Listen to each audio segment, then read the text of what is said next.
பிதா, குமாரன், பரிசுத்த ஆவியின் திரியேக திருநாமம் உங்கள் அனைவரையும் ஆசீர்வதித்து காப்பாராக. ஆமேன். கிறிஸ்துவுக்கு அன்பார்ந்த ஆண்டவருடைய அடியார்களே, இந்த மாதத்தின் கடைசி ஞாயிற்றுக்கிழமை, அது மாத்திரமல்ல, இன்றைக்கு பெந்தகோஸ்தே திருநாள், பரிசுத்த ஆவியின் பண்டிகையாக நாம் ஆசரிக்கிறோம். இந்த பண்டிகையை நாம் நம் இல்லங்களிலிருந்து நாம் கர்த்தரை துதித்து நாம் தோத்தரித்து ஆராதிப்போம்.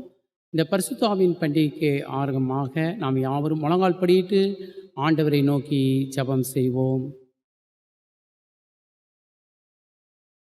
கிருபையும் இரக்கம் நிறைந்த பரிசுத்தமுள்ள பிதாவே, இந்த பரிசுத்த ஓய்வு நாளுக்காக நாங்கள் நன்றி நிறைந்த உள்ளத்தோடு கூட உம்மை துதிக்கிறோம், ஸ்தோத்திரிக்கிறோம் ராஜா. கர்த்தாவே, இந்த பெந்தகோஸ்தே திருநாளை நாங்கள் ஆவியோடும் உண்மையோடும் அனுசரித்து ஆதி திருச்சபை விசுவாசிகளைப் போல நாங்களும் இந்த பரிசுத்தாவின் நிரப்பப்பட்டவர்களாய் ஆண்டவரே, எங்களுக்கு இந்த ஆவிக்குரிய அனுபவத்தை நீர் கொடுத்தலும் ராஜா. உம்முடைய விசுவாசிகளின் மேல் உமது பரிசுத்த ஆவியை ஊற்றி நீ திருச்சபையை ஏற்படுத்தின திருநாளை நினைத்து நாங்களுக்கு நன்றி நிறைந்த உள்ளத்தோடு கூட உம்மை துதிக்கிறோம், ஸ்தோத்திரிக்கிறோம். இந்த பெந்தகோஸ்தே திருநாளில் இதை அனுசரிக்கிற நாங்களும் அந்த பெந்தகோஸ்தே அனுபவத்தை நாங்கள் பெற்று எங்கள் வாழ்க்கையிலே நாங்கள் சீராய் நடக்கவும் உமக்கு ஏற்ற பிள்ளைகளாய் வாழவும் பரிசுத்த ஆவியானுடைய பலத்தை எங்களுக்கும் இந்த நாளிலே கொடுத்தருளும். யாரெல்லாம் இல்லங்களிலிருந்து இந்த ஆராதனையில் கலந்து கொள்கிறார்களோ அவர்கள் மீது என் தேவ ஆவியானவர் இறங்கி அவர்களை பலப்படுத்த வேண்டும் என்று உம்முடைய பொற்பாதத்தை பணிந்து செபிக்கிறோம் ஜீவனுள்ள பிதாவே. ஆமென். நாம் ஆண்டவருடைய நாமத்து மகிமை உண்டாகவும் இந்த பெந்தகோஸ்தே பண்டிகை ஆராதனைக்கு ஆரம்பமாகவும் 99ஆம் கீர்த்தனை பாடுவோம். கீர்த்தனை 99. ஆவியை மலை போல ஊற்றும் பல ஜாதிகளை இயேசு மந்தையில் கூட்டும் என்கிற 99ஆம் கீர்த்தனை நாம் யாவரும் சேர்ந்து பாடி நம்முடைய இல்லங்களிலே கர்த்தரை ஸ்தோத்தரிப்போம்.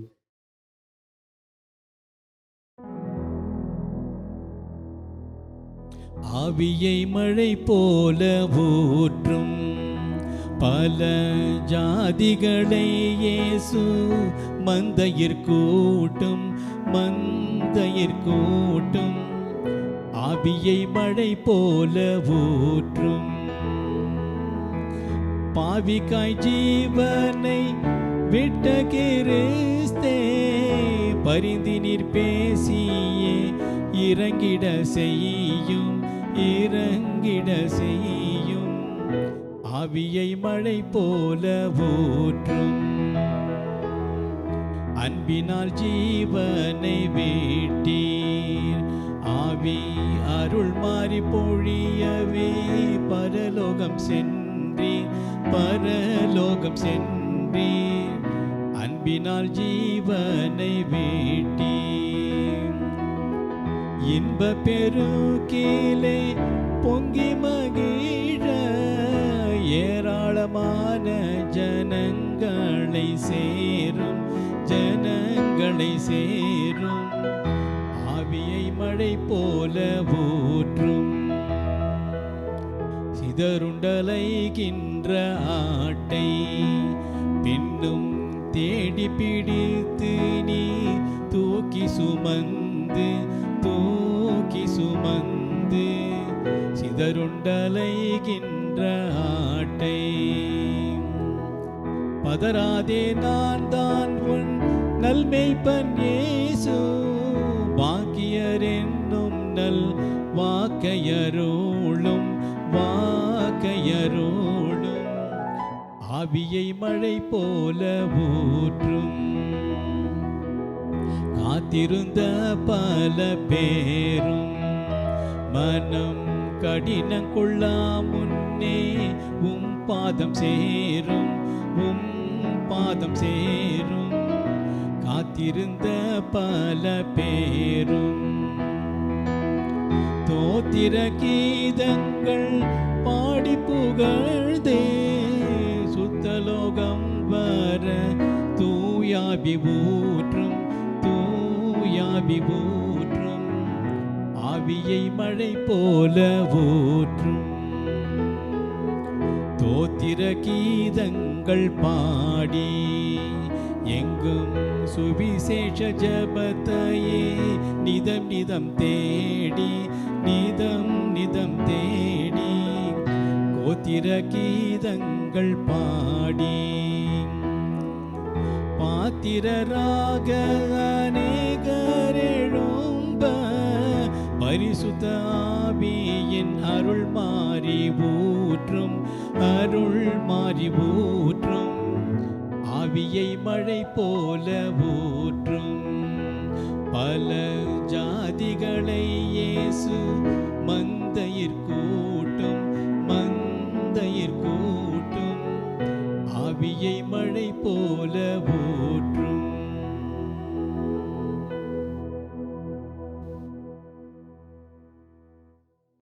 இந்த பரிசுத்த ஆவியின் பண்டிகை திருநாளிலே நாம் முறையாக வாசிக்கும்படியாக கொடுக்கப்பட்ட சங்கீதங்களின் புஸ்தகம் 118 சங்கீதம் 14 வசனம் முதல் 24 வசனம் வரை முறையாக வாசிப்போம்.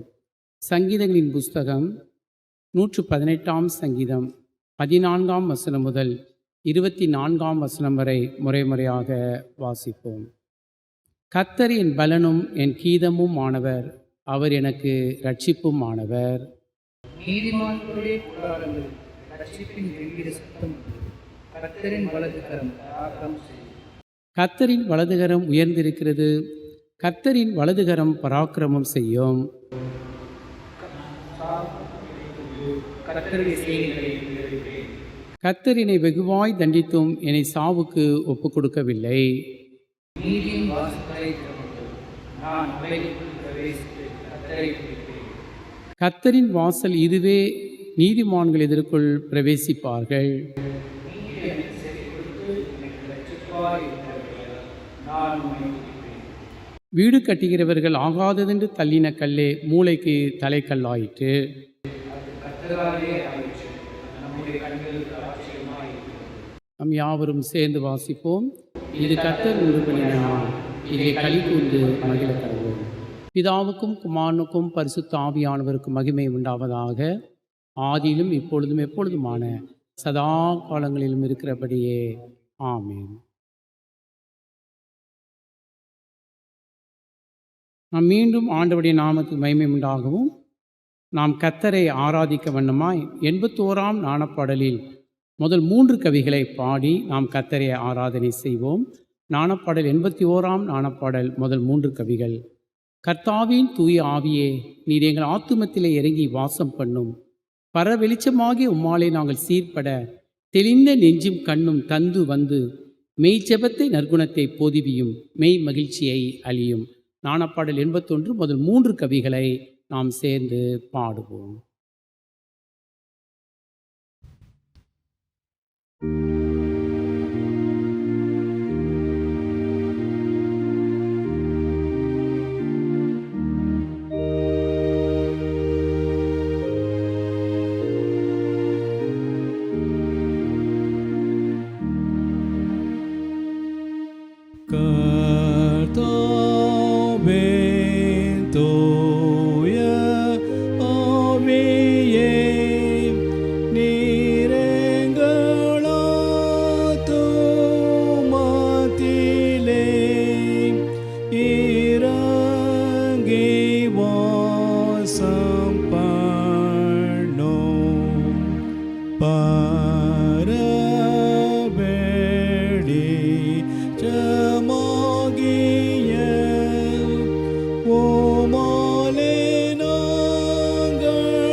நற்குணத்தை போதிவேயோம் மெய் மகிழ்ச்சியாயாளியோம்.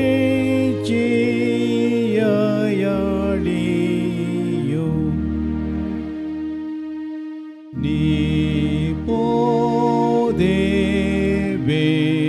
கோவார்த்தையே எப்போதும் எங்கள் நெஞ்சிலே தீயாயெறிவ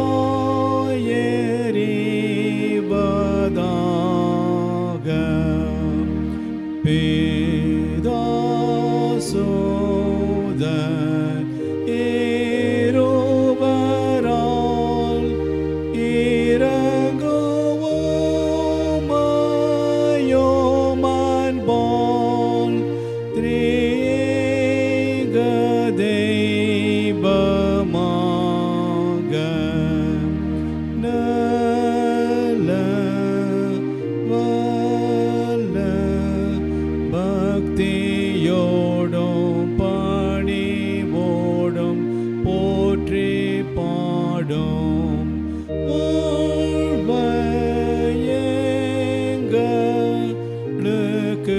தாரும். நலோரடைகிற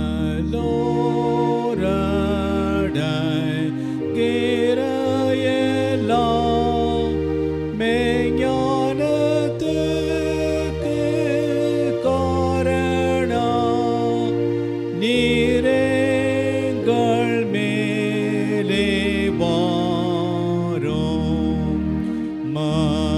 மற்றோர்க்கு சன்மார்க்கத்தை அன்பாக காட்டும் கல்வியை நீரெங்களுக்கு தாரும். நாட்டில் காட்டில் தேசமெங்கும் பொய்யடங்கும் நாள் உண்டாக உம்மால் மெய்பலப்பதாக.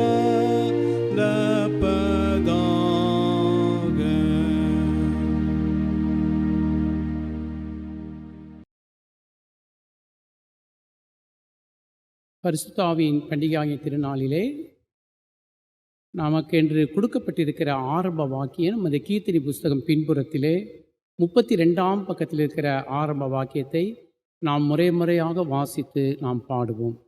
இந்த பரிசுத்த ஆவியின் பண்டிகை திருநாளில் நமக்கு கொடுக்கப்பட்டிருக்கிற ஆரம்ப வாக்கியம் ஞானப்பாடு புஸ்தகம் பின்புறம் 32ஆம் பக்கத்தில் இருக்கிற ஆரம்ப வாக்கியத்தை நாம் முறையாக வாசித்து பிறகு பாடுவோம். வறண்ட நிலத்தின் மேல் நீரோடைகளை ஊற்றுவேன், உன் சந்ததியின் மேல் என் ஆவியை ஊற்றுவேன். உங்களுக்கு புதிய இருதயத்தை கொடுப்பேன், உங்கள் உள்ளத்தில் என் ஆவியை வைத்து நீங்கள் என் நியமங்களில் நடக்கும்படி செய்வேன். கர்த்தரே பராபரன், அவர் நமக்கு வெளிச்சம் தந்தார். பண்டிகை பலியை கொண்டு போய் அவருக்கு செலுத்துங்கள்.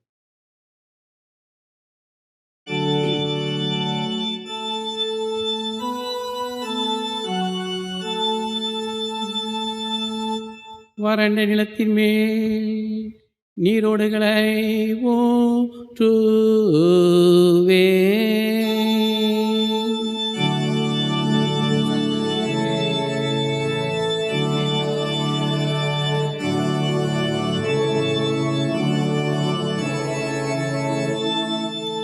உங்களுக்கு புதிய இருதயத்தாய் கொடுப்பேன்.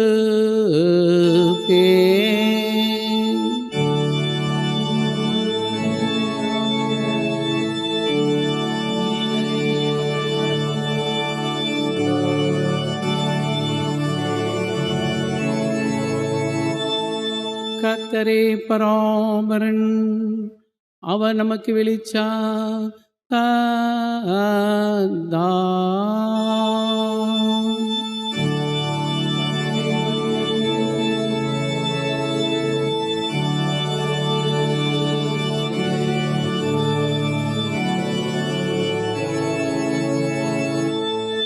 பிதாவுக்கும் குமாரனுக்கும் பரிசுத்த ஆவிக்கு மகிமை உண்டாவதாக.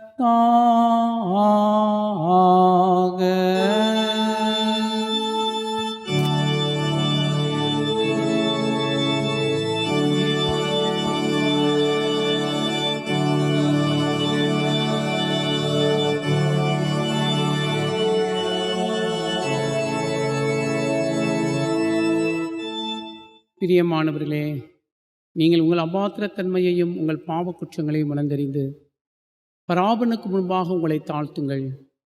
அவரிடத்திலே சகாயத்தையும் மன்னிப்பையும் கிருபையும் தேடி ஆயக்காரனைப் போல் பராபரனே பாவிகளாகிய எங்கள் பேரில் கிருபை உள்ளவராகும் என்று சொல்லி நாம் யாவரும் முழங்கால் படியிட்டு கெஞ்சி மன்றாடுவோம். வாருங்கள்.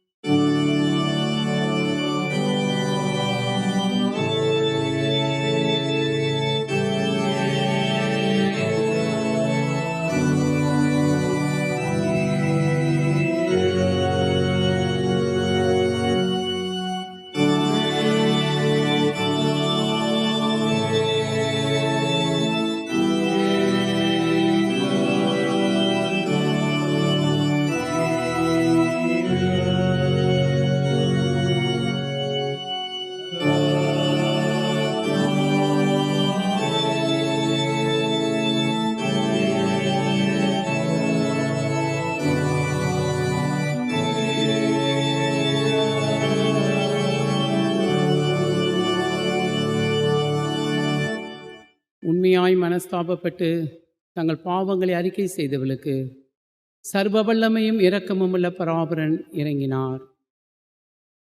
அவர் ஆகாதவனுடைய மரணத்தை விரும்பாமல் ஆகாதவன் தன் வழியை விட்டு திரும்பி பிழைப்பதையே விரும்புகிறார். பராபரன் தம்முடைய ஒரே பேரான குமாரனை நமது பாவங்களுக்காக மரணத்திற்கு ஒப்பு கொடுத்து இவ்நிமித்தமாய் நமது பாவங்கள் எல்லாவற்றையும் மன்னித்தாரே. அவருடைய பரிசுத்த திருநாமத்தை நாம் யாவரும் எழுந்து நின்று 305ஆம் நாணப்பாடலின் 3ஆம் பிரிவின் மூலமாய் புகழ்ந்து ஸ்தோத்தரிப்போம். வாருங்கள்.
கர்த்தரானவர் உங்களோடு இருப்பாராக.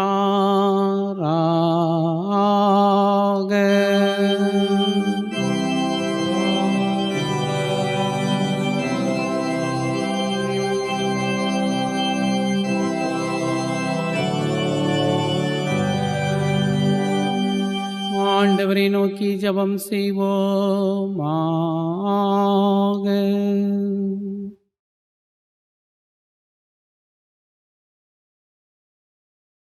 சர்வத்திற்கு வல்லநாதி பராபரனே, தேவரீர் பெந்தெகோஸ்தே நாளில் விசுவாசிகளின் இருதயங்களை பரிசுத்த ஆவியின் ஒளியினால் பிரகாசிப்பித்து போதித்ததற்காக உமக்கு ஸ்தோத்திரம் செலுத்துகிறோம்.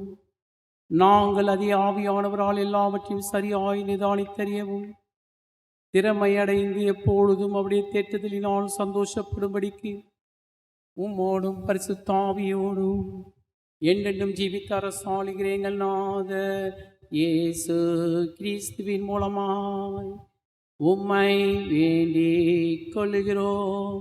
சுவாமி.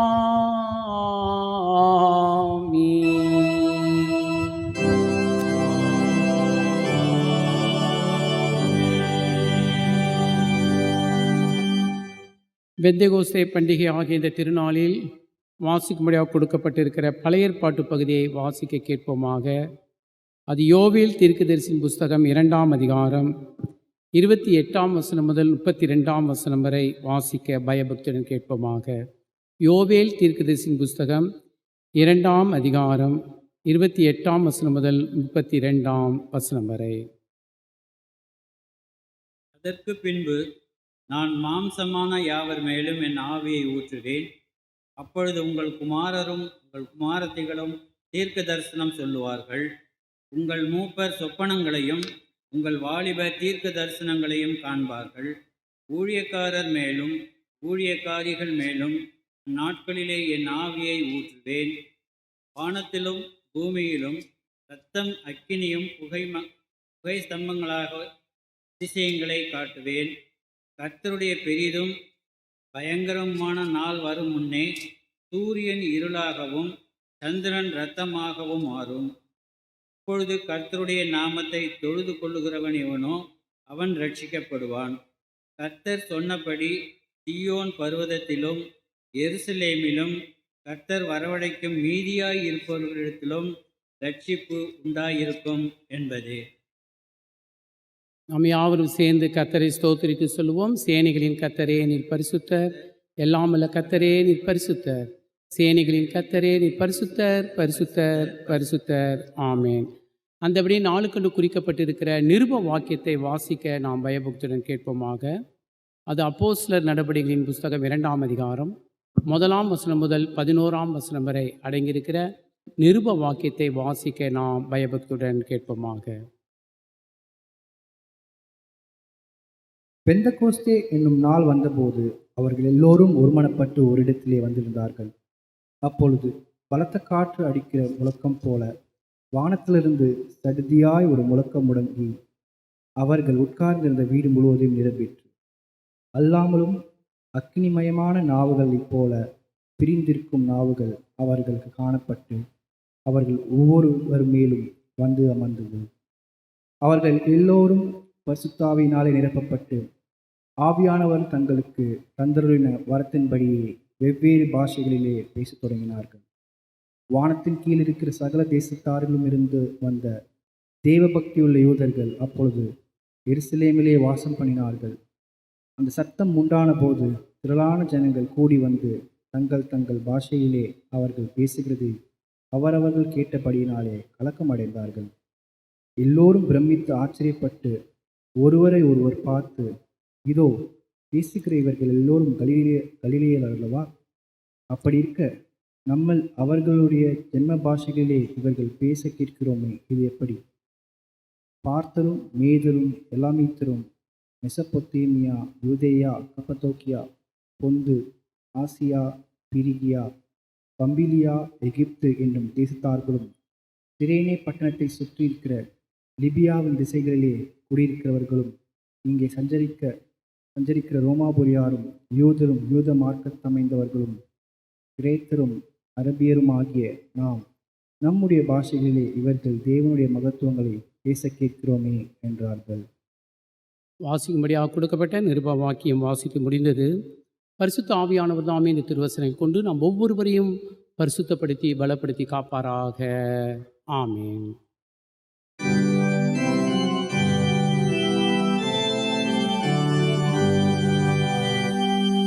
மாம்சமான யாவர் மேலும் என் ஆவியை ஊற்றுவேன். உங்கள் குமாரரும் குமாரத்திகளும் தீர்க்க தரிசனம் சொல்லுவார்கள். அப்பொழுது கர்த்தருடைய நாமத்தை தொழுது கொள்கிறவன் எவனோ அவன் ரட்சிக்கப்படுவான் என்று சேனைகளின் கர்த்தர் சொல்லுகிறார்.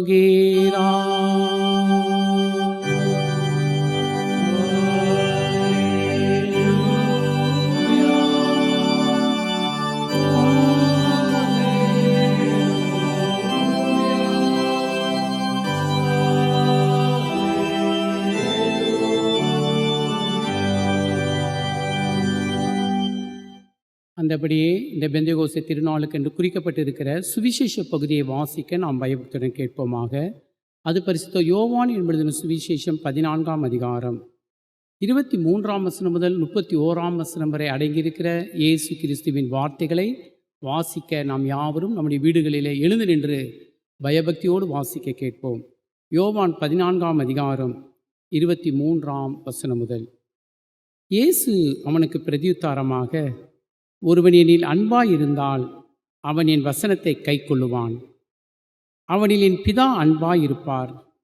நாங்கள் அவனிடத்தில் வந்து அவனோடே வாசம் பண்ணுவோம். என்னில் அன்பாயிராதவன் என் வசனங்களை கைக்கொள்ள மாட்டான். நீங்கள் கேட்கிற வசனம் என்னுடையதாயிராமல் என்னை அனுப்பின பிதாவினுடையதாய் இருக்கிறது. நான் உங்களுடனே தங்கியிருக்கையில் இவைகளை உங்களுக்கு சொன்னேன். என் நாமத்தினாலே பிதா அனுப்பப் போகிற பரிசுத்த ஆவியாகிய தேற்றரவாளனே எல்லாவற்றையும் உங்களுக்கு போதித்து நான் உங்களுக்கு சொன்ன எல்லாவற்றையும் உங்களுக்கு நினைப்பூட்டுவார். சமாதானத்தை உங்களுக்கு வைத்து போகிறேன், என்னுடைய சமாதானத்தையே உங்களுக்கு கொடுக்கிறேன். உலகம் கொடுக்கிற பிரகாரம் நான் உங்களுக்கு கொடுக்கிறதில்லை. உங்கள் இருதயம் கலங்காமலும் பயப்படாமலும் இருப்பதாக. நான் போவேன் என்றும் திரும்பி உங்களிடத்தில் வருவேன் என்றும் நான் உங்களுடனே சொன்னதை கேட்டீர்களே.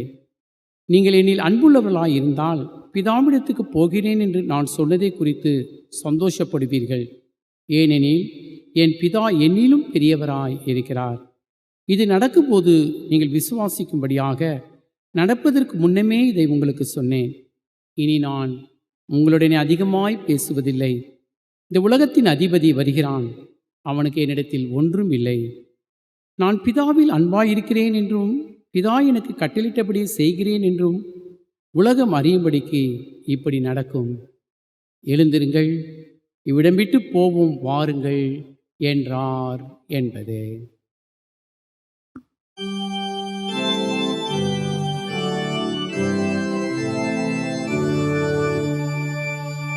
பராபரனுடைய நல்ல வார்த்தைக்காக அவருக்கு தோத்தீரா.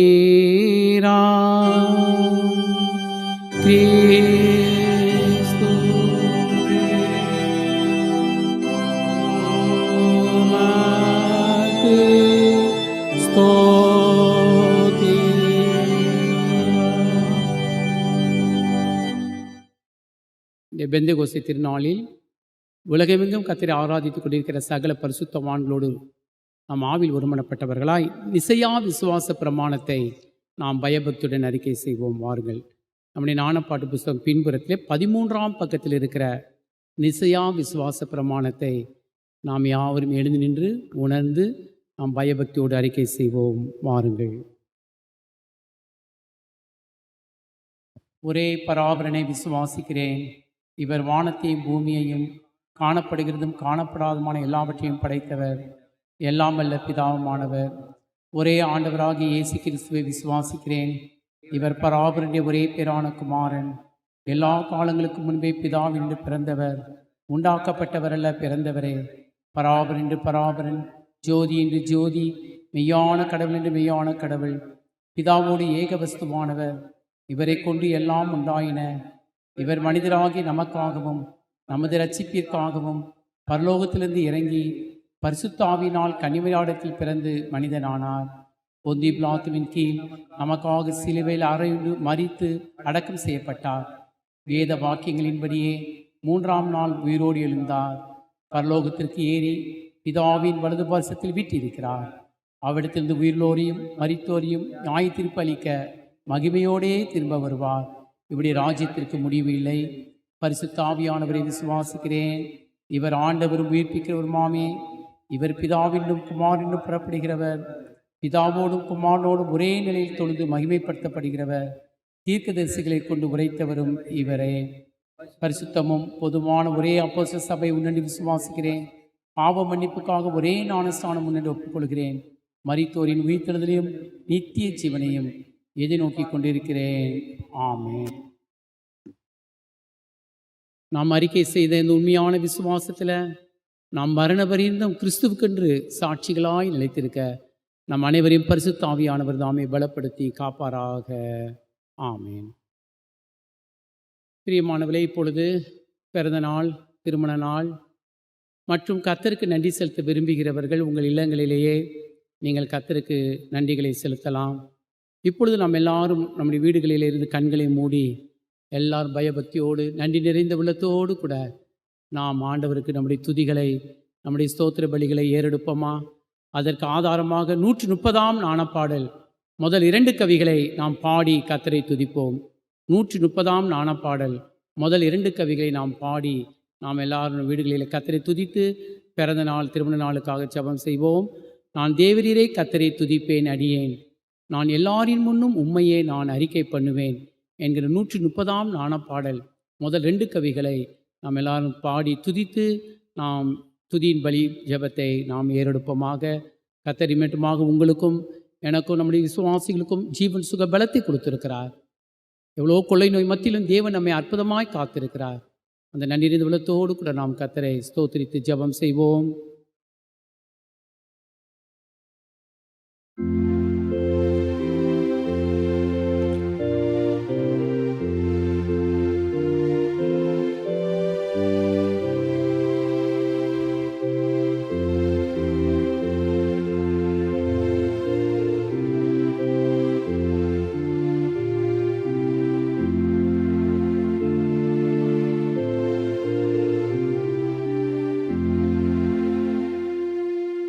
நான் தேவரீரை கர்த்தரே தோதிப்பேனடியேன் எல்லாரின் முன்னோமாயே அறிக்கை பண்ணுவேன் அறிக்கை பண்ணுவேன் ஆயந்த பாக்கியங்களும் ஓமால்தான் வருமே உண்டான எந்த நன்மைக்கும் ஊற்றானவர் நீரே ஊற்றானவர் நீரே. ஆண்டவரை நோக்கி ஜெபம் செய்வோம். அன்றியும் அவருடைய தீர்மானத்தின்படி அழைக்கப்பட்டவர்களாய் அவரிடத்தில் அன்பு கூறுகிறவர்களுக்கு சகலமும் நன்மைக்கு எதுவாய் நடக்கும் என்று சொன்ன பரமபிதாவே, என்னை நோக்கி கூப்பிடு, அப்பொழுது உனக்கு அறியாததும் உனக்கு எட்டாததுமான பெரிய காரியங்களை செய்வேன் என்று சொன்னீரே. இப்பொழுதும் யாக்கோபே பயப்படாதே, நீ என்னுடையவன், நான் உன்னை தெரிந்து கொண்டேன். நீ தண்ணீரை கடக்கும் பொழுது நான் உன்னோடு இருப்பேன், நீ ஆறுகளை கடக்கும் பொழுது அவைகள் உன் மீது பரளுவதில்லை. நீ நெருப்பில் நடந்தாலும் வேகாதிருப்பாய், அக்கினி ஜுவாலை உன் பேரில் பற்றாது என்று எங்கள் பிதாக்களுக்கு வாக்கு கொடுத்தீரே.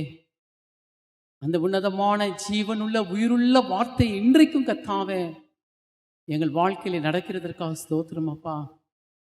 நாங்கள் வாசிக்க கேட்ட சுவிசேஷ பகுதியில் யோவான் 14ஆம் அதிகாரத்தில் கர்த்தாவே, தேங்க்யூ ஜீசஸ், என்னுடைய சமாதானத்தையே நான் உங்களுக்கு கொடுக்கிறேன் என்று சொன்னீரல்லவா. கர்த்தாவே, நாங்கள் கலங்கினாலும் கண்ணீர் விட்டாலும் பதறினாலும் உம்முடைய சமாதானம் எங்களோடு கூட இருக்கிறதற்காக நாங்கள் நமக்கு நன்றி செலுத்துகிற ராஜா. உம்முடைய கிருபை எங்களை ஒவ்வொரு நாளும் வழி நடத்துகிறதற்காக உம்மை துதிக்கிறோம், உம்மை ஸ்தோத்திரிக்கிறோம் ஸ்தோத்திரிக்கிறோம் ஸ்தோத்திரிக்கிறோம் ராஜா. கர்த்தாவே, இந்த மாதத்தின் கடைசி ஞாயிற்றுக்கிழமை ராஜா, கடைசி நாள், தங்கள் பிறந்த நாளை கொண்டாடுகிறவர்கள், வருகிற வாரத்தில் கொண்டாடுகிறவர்கள், ஸ்தோத்திர ராஜா. என்னை தாயின் கற்பத்திலிருந்து எடுத்தவர் நீரே, நான் தாயின் கற்பத்தில் இருக்கும் பொழுதே உம்மால் ஆதரிக்கப்பட்டேன் என்று சங்கீதக்காரன் ஜெபிக்கிறாரே, ஸ்தோத்திரம் செலுத்துகிறாரே. அவரோடு சேர்ந்து கர்த்தாவே, நாங்களும் பிறந்த நாளை கொண்டாடின அடியாளோடு உம்மை துதிக்கிறோம், உம்மை ஸ்தோத்திரிக்கிற ராஜா. நீர் எதற்காக இந்த புதிய ஆண்டை கொடுக்கிறீர் என்பதை உணர்ந்து உம்முடைய சித்தத்தை அறிந்து கர்த்தாவே, இவர்கள் உண்மையும் ஈவனுள்ள பிள்ளைகளாய் நடக்க கிருபை செய்துள்ள ராஜா. கர்த்தருக்கு பிரியமானது இன்னது என்பதை சோதித்து பாருங்கள் என்று நாங்கள் எபேசியரில் வாசிக்கிறோமே 5ஆம் அதிகாரத்தில். பரிசுத்த ஆவியானவர் அப்படியாக உம்முடைய சித்தத்தை விருப்பத்தை அறிந்து இந்த புதிய ஆண்டிலே நடக்க கிருபை செய்துள்ளோம். நல்ல ஒரு கிறிஸ்தவனாய், நல்ல ஒரு கிறிஸ்தவனாய், சாட்சியுள்ள பிள்ளையாய் ஆண்டவரே, இந்த பிறந்த நாளிலே உம்முடைய கிருபையினால் நிரப்பி அவர்களை வழி நடத்தும் ராஜா. கர்த்தாவே, திருமண நாளில் காண்கிற அடியாளுக்காக ஸ்தோத்திரம் ஆண்டவரே. ஒருவேளை ஆலயத்தில் வர முடியாது என்றாலும் வீட்டிலே குடும்பமாய் ஸ்தோத்திரிக்கிற அடியாளோடு ஸ்தோத்திரிக்கிறோம். கணவனும் மனைவியுமாய் இசைந்து வாழட்டும் ராஜா. பணம், பொன், பொருள், சுயநலம் இவைகள் கணவன் மனைவி உறவுக்கு இடையே தடையாயிராதபடி ஒருவர் பாரத்தை ஒரு சுமந்து ஒருவரில் ஒருவர் அன்பு கூர்ந்து நன்மையிலும் தீமையிலும் வாழ்விலும் தாழ்விலும் இன்பத்திலும் துன்பத்திலும் உடைய சமூகத்தில் கொடுத்த வாக்குறுதியை தவறாமல் நிறைவேற்ற ஒருவர் பாரத்தை ஒரு சுமந்து வாழ சாட்சியாய் ஜீவிக்க இன்னும் அநேக ஆண்டுகள் நமக்கு வாழவளை பரிசுத்தாவினால் நிரப்பேறலும். அவருடைய சன்னதி ஆசீர்வதி ராஜா. அவருடைய சன்னதி பூமியை சுதித்து கொள்ளட்டும். பரிசுத்தமுள்ள சந்ததியாக இந்த பூமியிலே வாழட்டும் ராஜா. கர்த்தாவே, இந்த கொள்ளை நோய் காலங்களிலே வியாதியோடு பலவீனத்தோடு இருக்கிற எங்கள் சபை மக்கள் எத்தனையோ குடும்பங்கள் ஜெபிக்கிறோம் அப்பா. நீதான் மருத்துவர் ராஜா. உம்முடைய விலையேறப்பட்ட ரத்தம் தான் எங்களுக்கு மருந்து ராஜா. அந்த இரத்தத்தினாலே எல்லாரையும் சுகப்படுத்திடணும். கொடுத்த சுகத்திற்காக நன்றி செலுத்துகிறோம். எல்லா வியாதியின் படுக்கைகளையும் இயேசுவின் நாமத்தினாலே தேவன் மாற்றிப் போடுவீராக. உடைய உன்னதமான இரத்தத்தை ஒவ்வொருடைய வீடுகளிலும் வாசக்காலில் தடவுகிறோம், தெளிக்கிறோம். என் தேவன் விடுதலை கட்டளிட்டு பலப்படுத்துவீராக. ஆசீர்வதித்தரலும். இயேசுவின் ரத்தம் செய்யும் ராஜா. இம்மட்டுமாய் நீ நடத்தினீரை நீ நடத்தும், தாங்கும், ஏந்தும், பலப்படுத்தியறலும். இயேசுவின் நாமத்தில் ஜெபிக்கிறோம் ஜீவனுள்ள பிதாவே. ஆமேன். நம்முடைய ஆண்டவராகிய இயேசு கிறிஸ்துவின் கிருபைக்கும் இரக்கத்திற்கும் பராமரிப்புக்கும் பாதுகாப்புக்கும் அன்பார்ந்த தேவ ஜனமே, உங்கள் அனைவரையும் நாங்கள் ஒப்புக் கொடுக்கிறோம். கர்த்தாவின் சமாதானம் உங்களோடு இருந்து இனியும் தாங்கி நடத்தி காப்பாராக. ஆமென்.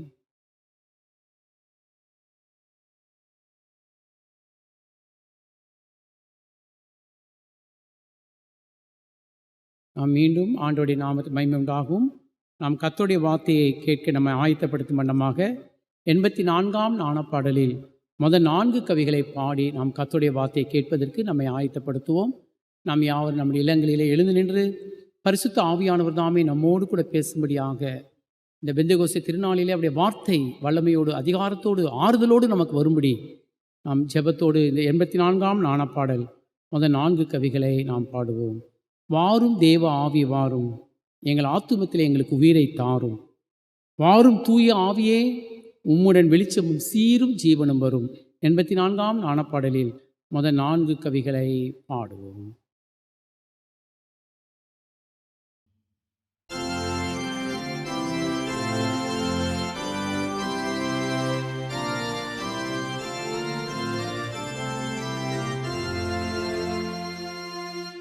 வாரும் தெய்வ ஆவி வாரும், எங்களாத்துமத்திலே எங்களுக்கோ இறை தாரும்.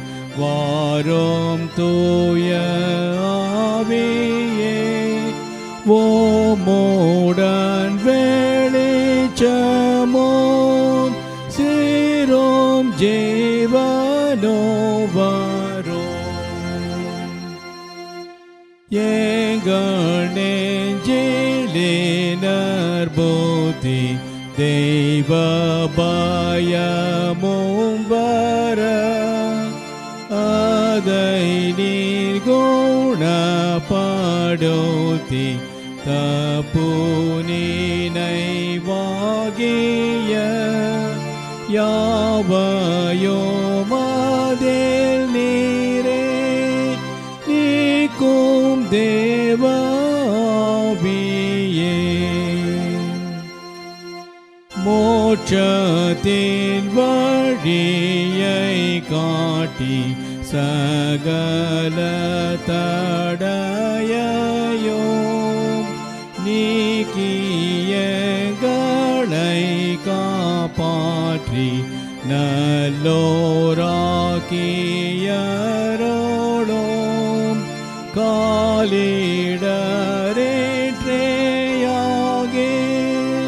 சுகம் தாரோ மனதில்.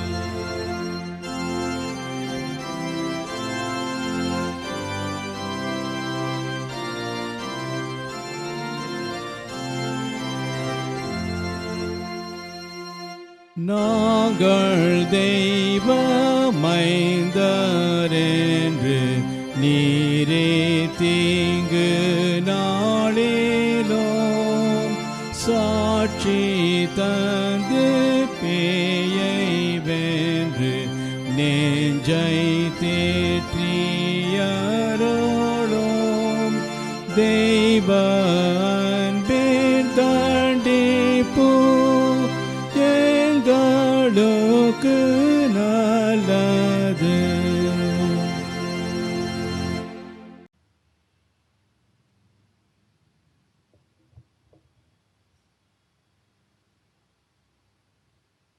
நம்முடைய ஆண்டவராகிய கர்த்தரிடமிருந்தும் பிதாவாகிய தேவனிடமிருந்தும் நீங்கள் கர்த்தராகிய இயேசு கிறிஸ்துவை அறிகிற அறிவினால் உங்கள் அனைவருக்கும் கிருபையும் சமாதானமும் உண்டாவதாக.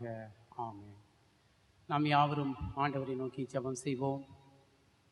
நம்ம எல்லாரும் ஜெப நிலையிலே மனங்கால் படிட்டு நம்முடைய இல்லங்களில் திருப்பாதம் நம்பி வந்தேன் கிருபை நிறை இயேசுவே, தமது அன்பை கண்டடைந்தேன் தேவ சமூகத்திலே, இளைப்பாறுதல் தரும் தேவா கலைத்தோரை தேற்றிடுமே என்கிற பாடலை பாடி எல்லாரும் கர்த்தருடைய வார்த்தை கேட்பதற்கு நம்ம ஒப்புக் கொடுப்போமா? எல்லாரும் மனங்கால் படிடுவோம். எல்லாரும் வேதத்தை எடுத்து வைத்துக்கொண்டு பயபக்தியோடு நம்முடைய இல்லங்களிலே இந்த பாடலை பாடி கர்த்தருடைய நாமத்தை ஆராதனை செய்வோம்.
இலைப்பாறுதல் தரும் தேவா, கலைத்தோரை தேற்றிடுமே.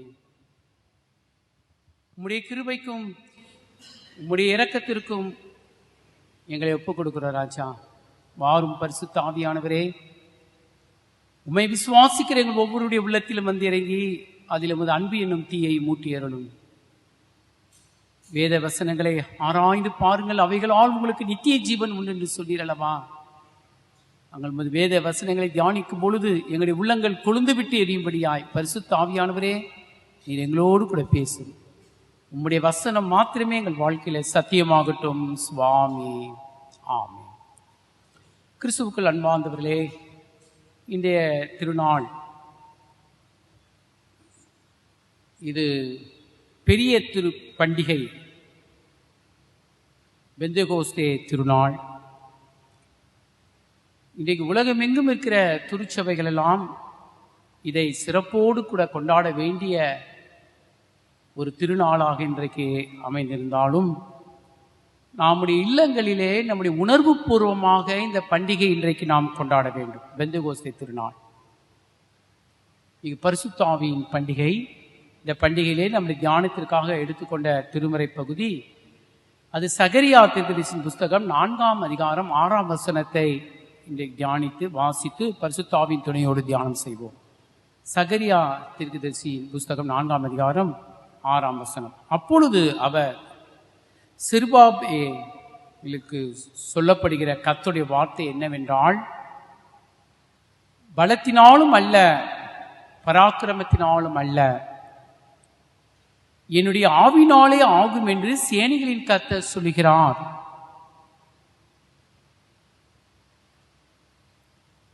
என்ன அருமையான ஒரு வசனம். செருபாபேலுக்கு ஆவியானவர் சொல்வது பலத்தினாலும் அல்ல, பராக்கிரத்தினாலும் அல்ல, கர்த்தருடைய ஆவினாலே ஆகும், என்னுடைய ஆவினாலே ஆகும். Not by might, not by power, but the power of the Holy Spirit என்று இன்றைக்கு பிரசங்க பகுதியில் நமக்கு கொடுக்கப்பட்டிருக்கிறது. கிறிஸ்துவுக்குள் பிரியமானவர்களே, நாம் கொண்டாட நம்முடைய திருச்சபையின் ஒழுங்கின்படியாக நாம் 6 பெரிய பண்டிகைகளை கொண்டாடுகிறோம். அதில் 3 பெரிய முக்கியமான பண்டிகைகளில் 3ஆவது பண்டிகையாக இந்த பெந்தகோஸ்தே திருநாளை நாம் கொண்டாட வேண்டியது. இன்றைக்கு ஆலயம் நடந்திருந்தால் எனக்கு எல்லா பிள்ளைகளுக்கும், நம்ம சபை பிள்ளைகளுக்கு நம்முடைய லுதரன் சபைகளிலே திடப்படுத்துதல் நடந்திருக்கும். ஆனாலும் கர்த்தருடைய சித்தம், அவருடைய சித்தத்திற்கு நாம் ஒப்புக் கொடுப்போம். இன்றைக்கு இந்த பெந்தகோஸ்தே திருநாளிலே பிரியமானவர்களே, எல்லாருடைய மனதிலும் நாம் பதித்துக் கொள்ள வேண்டிய ஒரு சத்தியம் என்னவென்று சொன்னால், பலத்தினாலும் அல்ல, பராக்கிரமத்தினாலும் அல்ல, என்னுடைய ஆவினாலே ஆகும், கர்த்தருடைய ஆவினாலே ஆகும் என்கிற சத்தியத்தை நாம் மனதிலே பதித்துக் கொள்ளும் பொழுது இந்த உலகத்திலே நாம் ஜெயம் எடுத்து விடலாம். நான் இந்த வேத பகுதியை தியானிக்கும் பொழுது எனக்கு ஏற்பட்ட ஒரு யோசனை, ஆழமான சிந்தனையை, ஆதி திருச்சபை பசுமையாய் இருந்ததற்கு என்ன காரணம்? நாம் எல்லாரும் அப்போஸ்தலர் நடபடிகள் புத்தகத்தில் பார்க்கிறோம், கிமு 1ஆம் நூற்றாண்டிலே பார்க்கின்றோம், திருச்சபைகள் எல்லாம் பசுமையாக காணப்பட்டன. நீங்கள் அப்போஸ்தலர் நடபடிகளை வாசித்து பார்ப்பீர்களானால் நாளுக்கு நாள் விசுவாசிகள் சபைகளில் சேர்க்கப்பட்டார்கள். 3000 பேர் ஞானஸ்நானம் பெற்றார்கள், 5000 பேர் ஞானஸ்நானம் பெற்றார்கள், சபைகள் பழுகி பெருகியது என்றெல்லாம் நாம் வாசிக்கிறோம், திருச்சபை வரலாற்றிலே பார்க்கிறோம். அப்படியானால் எனக்கு ஒரு கேள்வி, ஆதி திருச்சபை இந்த பசுமையா இருந்ததற்கு என்ன காரணம்? இந்த ஆதி திருச்சபையின் இந்த வளர்ச்சிக்கு என்ன காரணம் என்று சொன்னால், முதலாவது பிரியமானவர்களே, ஆதி திருச்சபை பரிசுத்த ஆவியில் நிரப்பப்பட்ட சபையாய் இருந்தது. The early church was filled by the power of the Holy Spirit. அது பரிசுத்த ஆவியின் நிரப்பப்பட்ட சபையாக காணப்பட்டது. ஆகதான் நாளுக்கு நாள் சபை பெருகியது. இரண்டாவதாக, ஆதி திருச்சபை பசுமையாய் வாழ்ந்ததற்கு காரணம் அது ஆவியின் வரங்கள் நிறைந்த சபையாக காணப்பட்டது. நீங்கள் அப்போஸ்தலர் நடபடிகள் தான் புத்தகத்தை வாசிக்கலானால், சபையிலே வியாதிஸ்தர்கள் கொண்டு வந்தப்பட்டார்கள், பேய்கள் ஓடின, அசுத்தாவிகள் ஓடின, அப்போஸ்தலர்களால் அநேக அடையாளங்கள் செய்யப்பட்டது. அப்போஸ்தலர்களை பார்த்தவுடனே அந்த ஊர் மக்கள் எல்லாரும் பயந்தார்கள். தேவனுடைய ஆவியானவர் வல்லமையாய் இறங்கினார். அநேகர் மனம் திரும்புதலுக்கு எதுவாக நடத்தப்பட்டார்கள். அசுத்தாவிகள் எல்லாம் சத்தமிட்டு ஓடி போனது. எல்லாரும் விடுதலைக்கு எதுவாய் நடந்து போனார்கள். வியாதிஸ்தலர்கள் உயிரோடு கூட சுகப்பெற்றார்கள். மரித்தவர்கள் உயிரோடு எழும்பினார்கள். அப்போஸ்தலர்கள் போகும்பொழுது அவர் நிழற்பட்டவர்கள் எல்லாரும் விடுதலை பெற்றார்கள். ஏனென்று சொன்னால் ஆவியின் வரங்களால் நிரப்பப்பட்டிருந்தது. ஆதி திருச்சபை பசுமைக்கு காரணம், இரண்டாவது காரணம் ஆவியின் வரங்கள் உடைய சபையாக காணப்பட்டது. மூன்றாவது ஆதி திருச்சபை பசுமைக்கு என்ன காரணம் என்று சொன்னால் ஆவியின் கனிகள் சபையிலே காணப்பட்டன. ஆவியின் கனிகள் நம்ம எல்லாரும் வாசிக்க கேட்கிறோம் அல்லவா? கலாத்தியர் 5ஆம் அதிகாரத்தில் ஆவியின் கனிகள் அன்பு, என்ன அருமையான ஒரு கனி அல்லவா! மன்னிக்கிற தன்மை, தாழ்மை, பொறுமை, தியாகம், இவைகளெல்லாம் கிறிஸ்துவின் வாழ்க்கையில் காணப்பட்ட அந்த தன்மைகளை ஆதி திருச்சபை தன் வாழ்க்கையில வெளிப்படுத்தியது. ஆவியின் கனிகள் உடையதாக இருந்தது. ஆகவேதான் ஆதி திருச்சபை அது பசுமை நிறைந்த திருச்சபையாய், உயிருள்ள திருச்சபையாய் அது காணப்பட்டது. அப்படியானால் இன்னைக்கு நாம் கர்த்தரை ஸ்தோத்திரிக்கிறோம். இன்றைக்கு நம்முடைய திருச்சபைகள் எல்லாம் இந்த 21ஆம் நூற்றாண்டில வாழ்ந்து கொண்டிருக்கிற நம்முடைய வாழ்க்கை, இந்த திருச்சபையினுடைய நிலைமை, திருச்சபையில் காணப்படுகின்ற இந்த ஆவியின் வரங்கள், ஆவியின் கனிகள், பரிசுத்தாவின் அபிஷேகம், இவைகளெல்லாம் எடுபட்டு போனதே, காணாமல் போனதற்கு என்ன காரணம்? அதிலும் 3 காரியங்களை நாம் பார்க்கலாம். அது முதலாவது, இது ஒரு சில சபைகளில் ஆள்பலம், பணபலம்,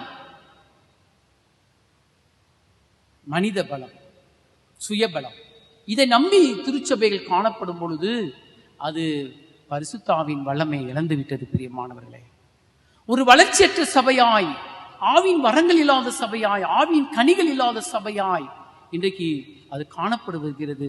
காரணம் என்னவென்று சொன்னால் சுயபலத்தை நம்பி, ஆள்பலத்தை நம்பி, பணபலத்தை நம்பி இன்றைக்கு திருச்சபைகள் எல்லாம் இருக்கிறபடினால்தான் சில சபைகள் உயிரிழந்த சபையாய் காணப்படுகிறதை நாம் பார்க்கின்றோம்.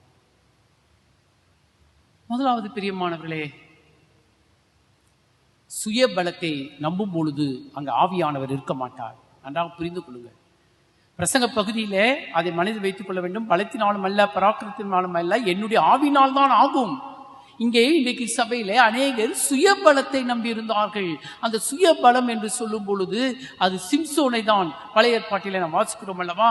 ஒரு சிம்சோன் என்கிற ஒருவன், அவன் கர்த்தருடைய ஆவியானவரால் நிரப்பப்பட்டான். ஆனால் தன்னுடைய சுய பலத்தை அவன் நம்பின பொழுது ஆவியானவர் அவனுக்குள் இருந்து எடுக்கப்பட்டார்.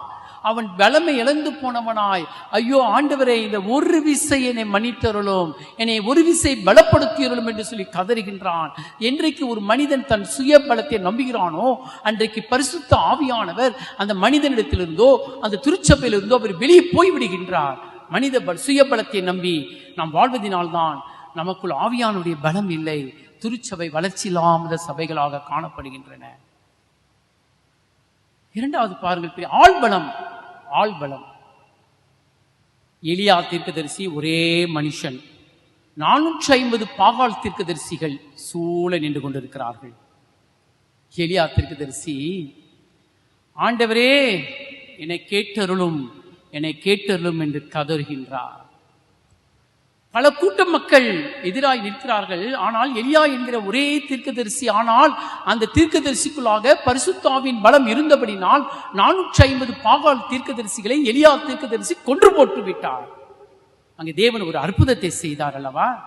பலிபீடத்தை உண்டாக்கி சுற்றிலும் நீரை ஊற்றி ஒரு காளையை அடித்து அந்த கரியை மாம்சத்தை துணுத்துடாக வெட்டி வைத்து ஆண்டு எலியா தீர்க்கதரிசி பரலோகத்தை பார்த்து, என் தேவனாகிய கர்த்தாவே, எங்கள் பிதாக்களின் தேவனே, 1 ராஜாக்கள் 18ஆம் அதிகாரம் 17ஆம் வசனத்தில், பிரியமானவர்களே, 1 ராஜாக்கள் 18ஆம் அதிகாரம் 37ஆம் வசனத்தில், ஆண்டவரே என்னை கேட்டருளும் என்று எலியா கதறினார். ஒரே மனுஷன், மெஜாரிட்டி அவருக்கு அகைன்ஸ்டா இருக்கு, ஆனால் ஒன்றும் செய்ய முடியவில்லை. பரிசுத்தாவின் பலம் எலியா தீர்க்கதரிசியோடு இருந்தது. அதே போலதான் புதிய ஏற்பாட்டிலே பாருங்கள், இயேசு கிறிஸ்து அவர் தனி மனிதனாய் நின்று கொண்டிருக்கின்றார்.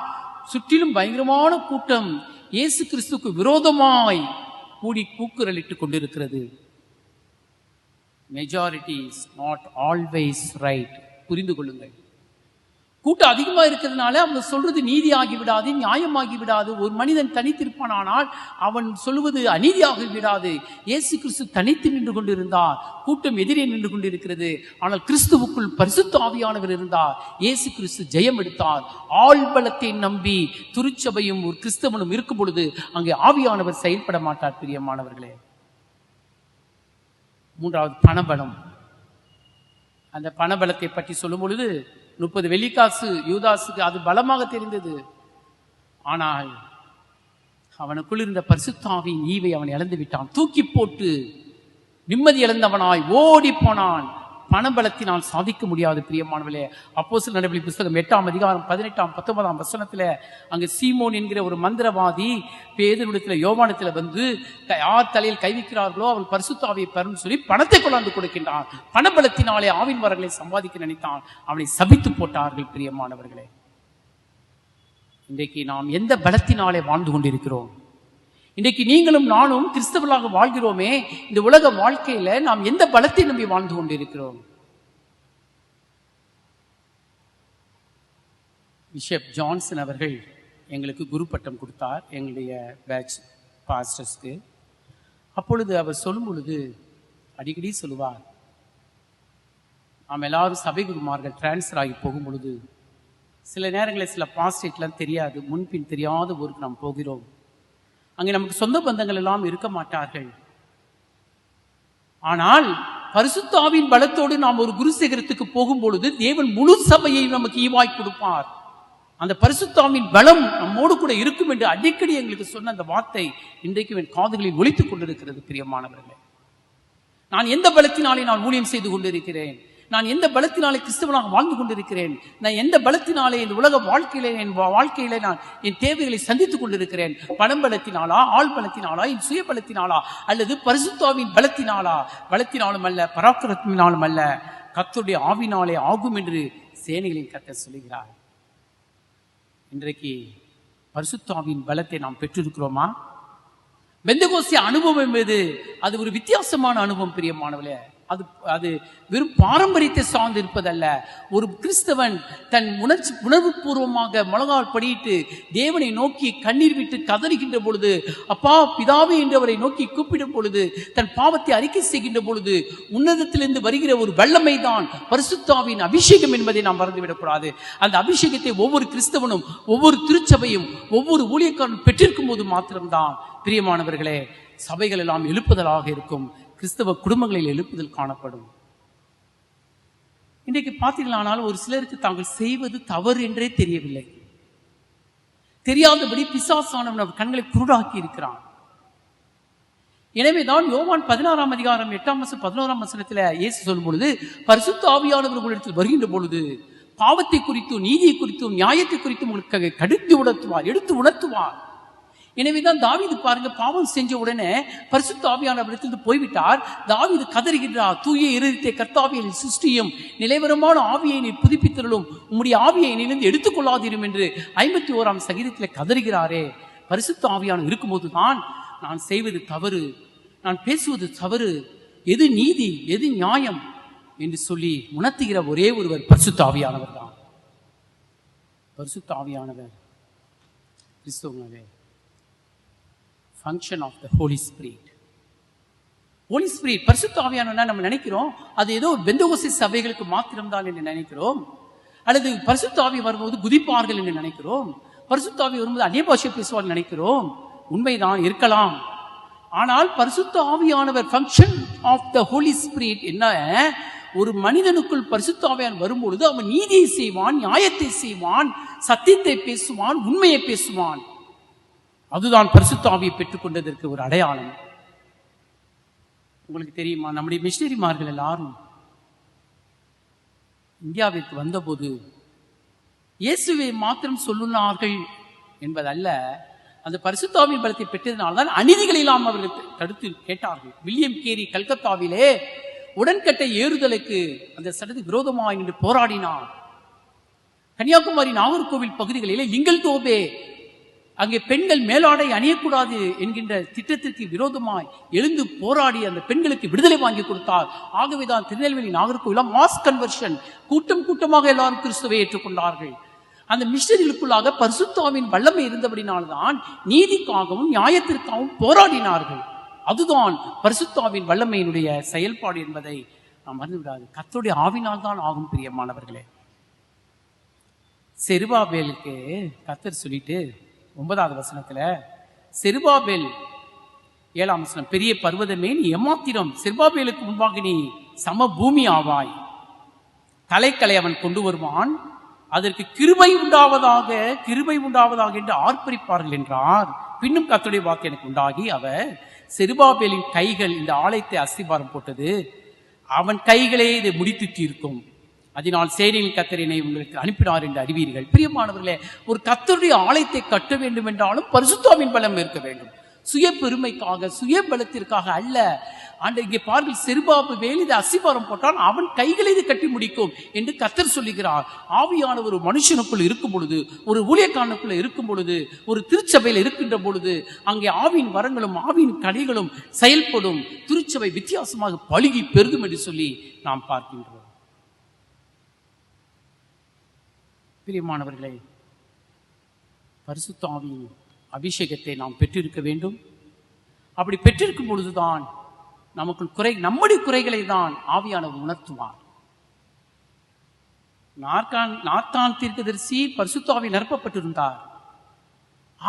ஆகவேதான் பாருங்க, ஒரு பெரிய அரசன், சாதாரண ஒரு தீர்க்கதரிசி போய் ஒரு அரசனை பார்த்து நீயே அந்த மனுஷன் என்று சொல்லணும்னு சொன்னா, அந்த நாத்தான் தீர்க்கதரிசிக்குள் இருந்தது பரிசுத்தாவின் வல்லமை.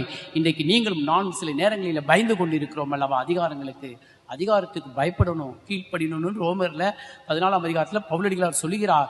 ஆனால் தவறு செய்கிறவர்கள் யாராய்ந்தால் நம்முடைய குடும்பங்களிலும் திருச்சபையிலோ நம்முடைய வேலை செய்கிற ஸ்தலங்களிலும் தவறு செய்கிறவர்களை யாராய்ந்தாலும் சுட்டி காட்டுகின்ற வல்லமை யாருக்கு இருக்கும் என்று சொன்னால், தைரியம் பரிசுத்தாவின் வல்லமையை பெற்ற ஒரு கிறிஸ்தவனுக்கு தான் அது இருக்க முடியும். பிரியமானவர்களே, அதுதான் நீதி நியாயத்தை அவன் பேசுவான். நீதி நியாயத்தை பேசுவான் என்பதை நாம் மறந்துவிடக்கூடாது. நீதியை செய்வான். எனக்கு பரிசுத்த ஆவியானவர் இருந்தால் யாரா இருந்தாலும் சரி, என் அப்பா வந்தாலும் சரி, அம்மா வந்தாலும் சரி, உடன் பிறந்தவனாலும் சரி, சொந்தக்காரங்க இருந்தாலும் சரி, வேண்டியவன் வேண்டாதவன் இல்லை, நீதிதான். ஒரு முறை சோழன் மன்னன், நீதியின் மன்னன் என்று பெயர் இல்லவா, நீதி அரசர் சோழன் மன்னன், அவன் அரண்மனைக்கு முன்பதாக பெரிய ஒரு மணி தொங்கிக் கொண்டிருக்குமாம். அவன் ராஜ்யத்திலே எந்த குடிமக்களுக்காவது அநீதி ஏற்பட்டால், யார் அந்த மணி அடித்தாலும் உடனே அரசன் அரண்மனையிலிருந்து வெளியே வந்து அவர்களுக்கு நீதியை கேட்டு அவர்களுக்கு நீதியை செய்வார். ஆகவே அவருடைய அரண்மனைக்கு முன்னாடி எப்பொழுதுமே ஒரு மணி தொங்கிக் கொண்டிருக்கும். யாரும் எப்பொழுது வேணாலும் நீதிக்காக அவரிடத்து வரலாம். சோழன் மன்னன், நீதியின் மன்னன். ஒரு நாள் சோழன் மன்னன் தன் அரண்மனையிலே ஓய்வெடுத்துக் கொண்டிருக்கிறார். திடீரென்று அந்த மணியின் ஓசை கேட்கின்றது. அரண்மனையிலிருந்து ஓடி வந்து வெளியே பார்க்கிறார். ஒரு பசு அந்த மணியை வாயால் இழுத்து அடித்துக் கொண்டிருந்ததா. உடனே சோழன் மன்னன் வெளியே ஓடி வந்தார். அந்த பசுவிடத்தில் கேட்டார், உனக்கு என்ன வேண்டும்? யார் அநீதி செய்தது?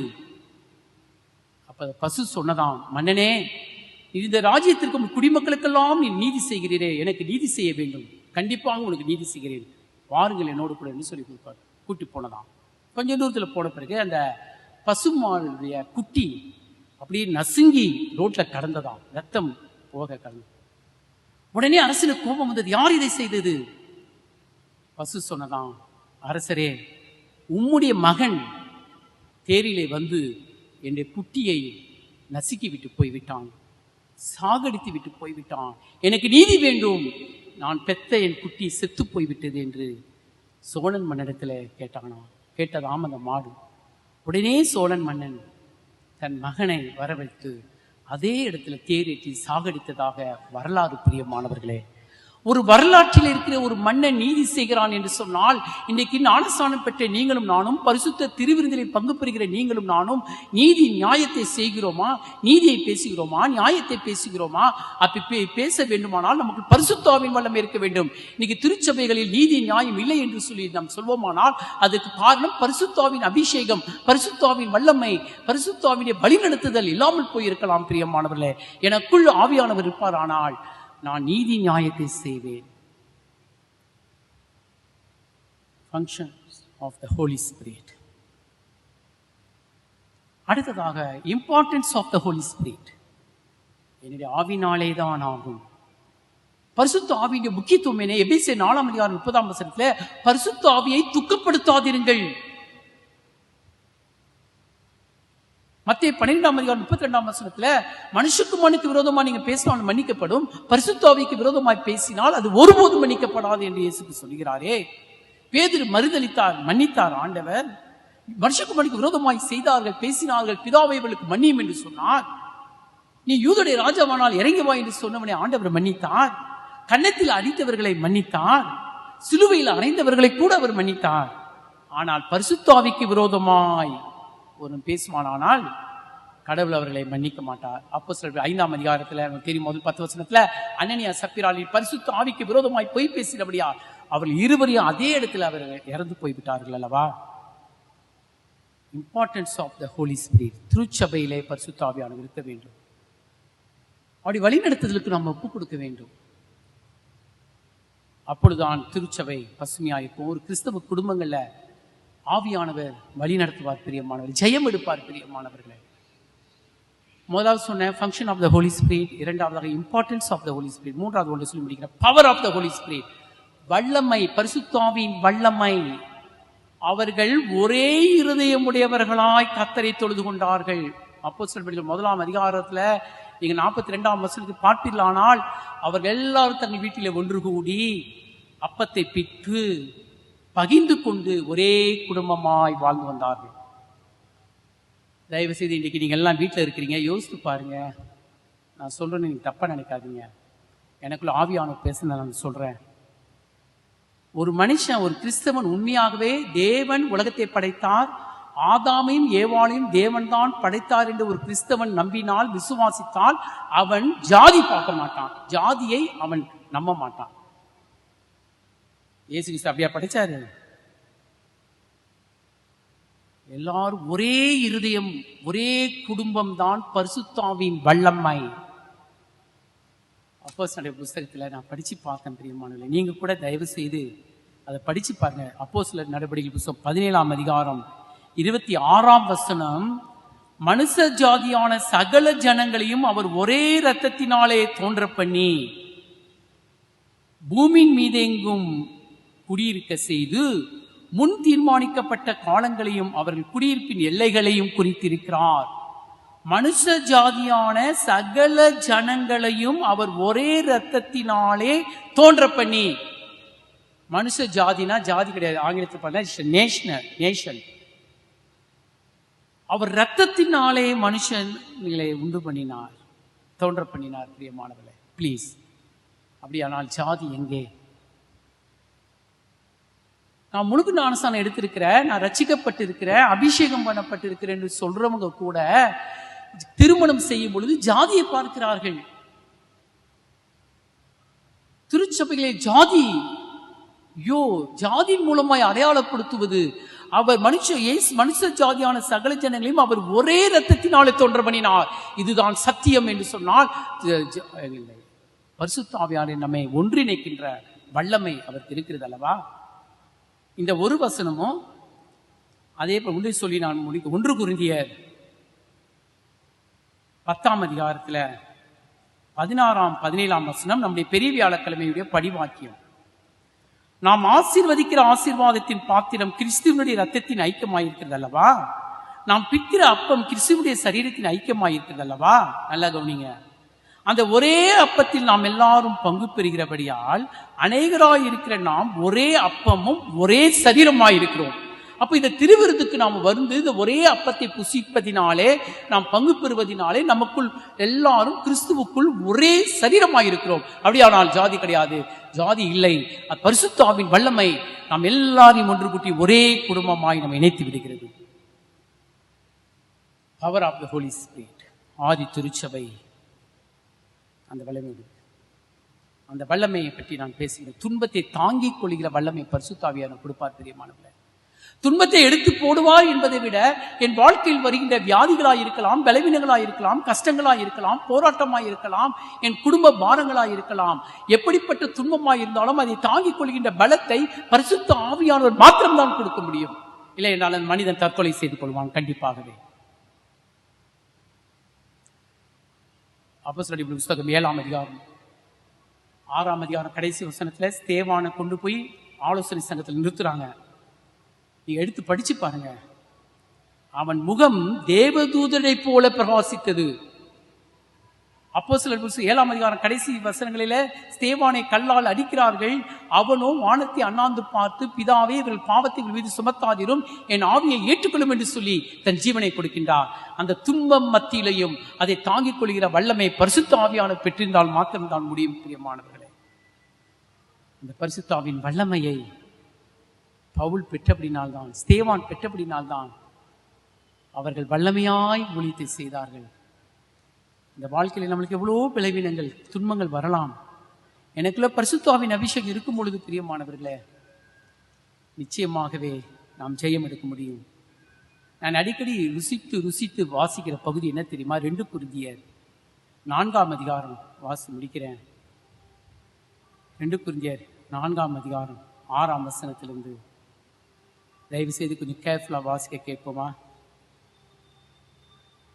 8ஆம் வசனத்தில் வாசிக்கிறேன். நாங்கள் எப்பக்கத்திலும் நெருக்கப்பட்டும் ஒடுங்கி போவதில்லை, கலக்கம் அடைந்தும் மனமுறிவு அடைவதில்லை, துன்பப்படுத்தப்பட்டும் கைவிடப்படுவதில்லை, கீழே தள்ளப்பட்டும் மடிந்து போகிறதில்லை. கர்த்தராகிய இயேசுவுடைய ஜீவன் எங்கள் சரீரத்தில் விளங்கும்படிக்கு இயேசுவின் மரணத்தை எப்பொழுதும் எங்கள் சரீரத்தில் சுமந்து திரிகிறோம்.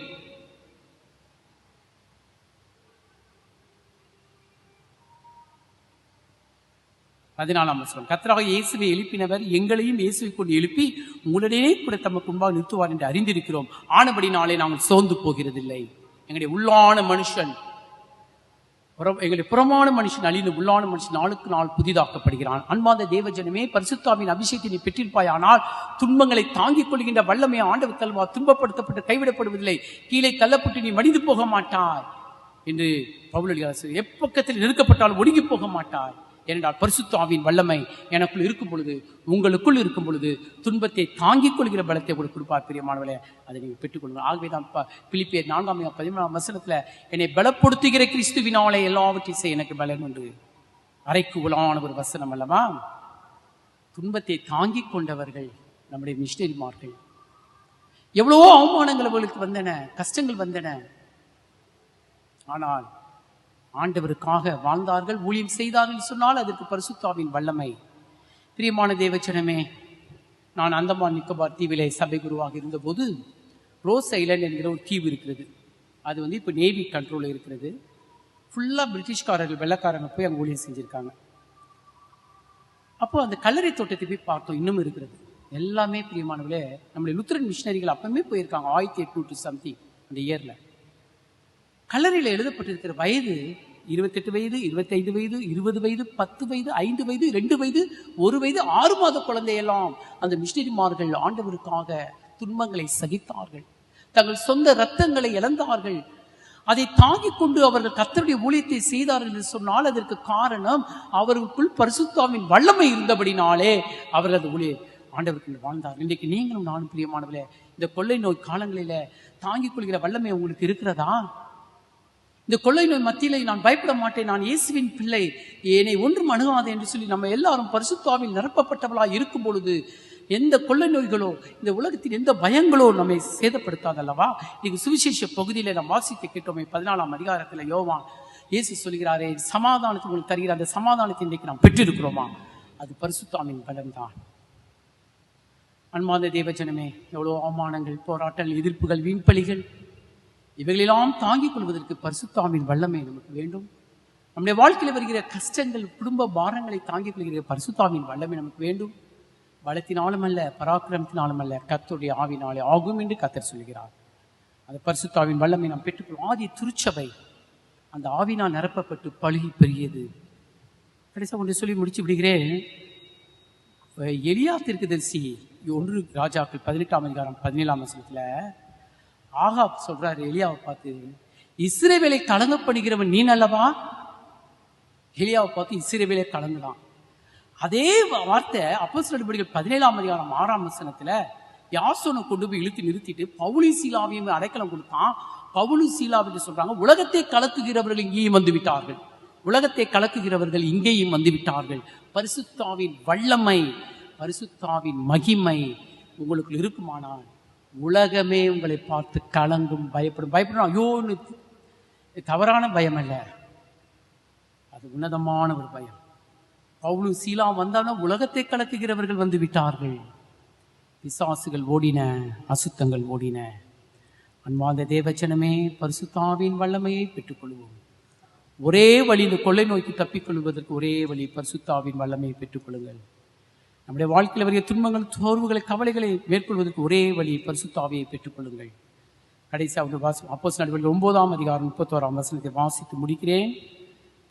அப்பொழுது யூதயா, கலிலேயா, சமாரியா நாடுகளிலே சபைகள் சமாதானம் பெற்று பக்தி விருத்தி அடைந்து கர்த்தருக்கு பயப்படுகிற பயத்தோடும் பரிசுத்தாவின் ஆறுதலோடும் நடந்து பெருகின. அதே போல நாமும் பரிசுத்தாவின் பலத்தை பெற்று வாழ நம்முடைய குடும்பங்களும், நம்முடைய கிறிஸ்தவ குடும்பங்களும், நம்முடைய திருச்சபையும் பரிசுத்தாவின் வல்லமையினாலே பலப்பட்டு வாழ பரிசுத்த ஆவியானவர் தாமே இந்த பெந்தெகோஸ்தே திருநாளிலே நம்மளுக்கு கிருபையும் ஒத்தாசையும் செய்து காப்பாராக. ஆமென்.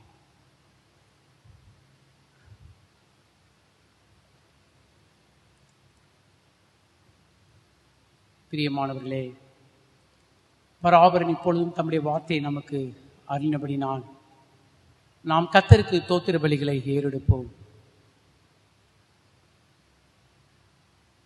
தான் கண்ட சகோதரத்தில் அன்பு கூறாதவன் தான் காணாத தேவனிடத்தில் எப்படி அன்பு கூறுவான்?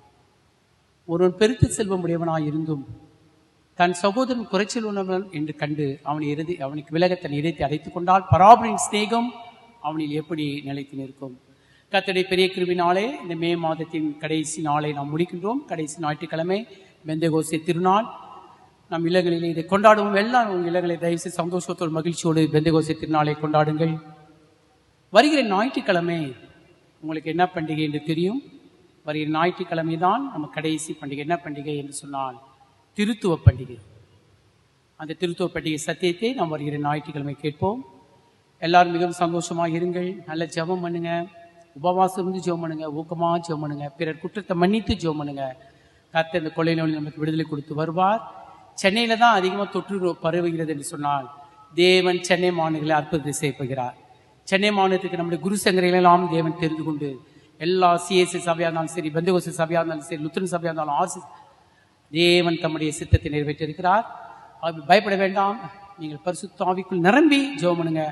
கர்த்தர் உங்களையும் உங்கள் குடும்பங்களையும் ஆசீர்வதிப்பாராக. ஆமென். பராபரனை சொல்ல முடியாத ஈவுக்காக அவருக்கு தோத்திரம். நம்முடைய கர்த்தராகிய இயேசு கிறிஸ்துவின் கிருபையும் பிதாவாகிய தேவனுடைய அன்பும் பரிசுத்த ஆவியானவருடைய ஐக்கியம், சமாதானம், சந்தோஷமும் அருமையான தேவ ஜனமே உங்கள் அனைவரோடும், நம்முடைய விசுவாச வீட்டாரோடும், சகல பரிசுத்தவான்களோடும் கிறிஸ்து வருகிற வரைக்கும் இருந்து காப்பாராக. ஆமென். நம்ம எல்லாரும் இப்பொழுது முட்டிகால் முடிஞ்சவங்க முட்டிகால் போட்டு உணர்ந்து இந்த பாடலை பாடணும். அருமையான ஒரு பாடல், நமக்கு கொடுக்கப்பட்ட சிறப்பான ஒரு நாணப்பாடல், 83வது நாணப்பாடல். திடப்படுத்தல் பிள்ளைகளை எல்லாம் பீடத்தில் முட்டிகால் போட வைத்து அவள் ஆவியால் அபிஷேகம் பண்ணப்படும் சொல்லி இந்த பாடலை சபையார் நம்ம பாடுவோம் அல்லவா? அதை இப்பொழுது எல்லாரும் சேர்ந்து 83ஆம் நாணப்பாடல் முதல் 5 கவிகளை நம்ம எல்லாரும் உணர்ந்து பாடுவோம். அடியார் நெஞ்சை தயவாய் நிரப்பி அதை உமைக்கே பொருந்தும் அலங்காரமாய் படையும் தேவ ஆவியே. 83ஆம் நாணப்பாடல் முதல் 5 கவிகளை உணர்ந்து பாடுவோம்.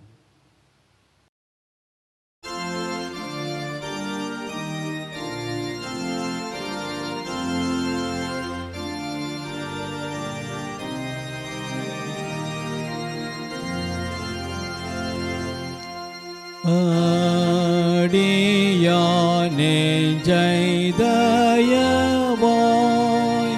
நிரப்பி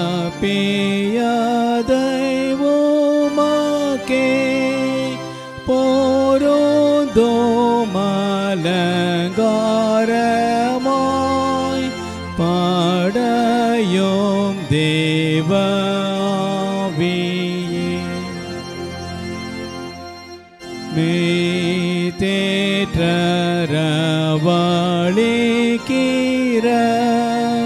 பரைவாயேரோக்கிரி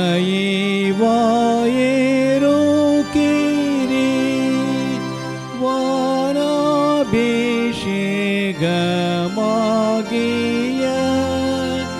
ஜீவாற்றும் நேசத்தியோம் நீ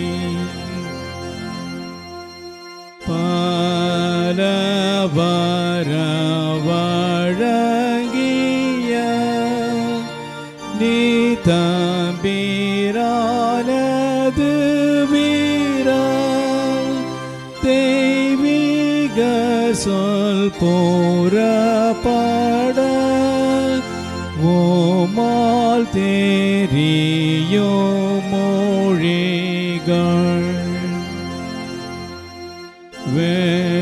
வெளிச்சம் தாரோம் அறிவேல் மெய்யன்பை நெஞ்சிலே கோடோம் சதையின் பலவீனத்தில் பலவோண்டாக்கியருளோம்.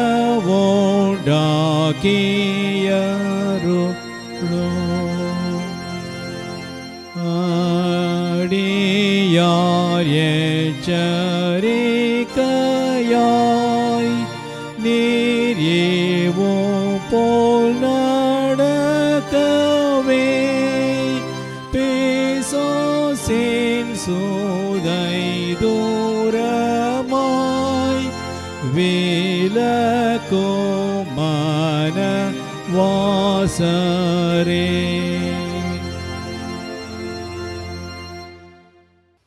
நாம் யாவரும் முழங்கால் படியிட்டு ஆண்டவரை நோக்கி ஜெபம் செய்வோம்.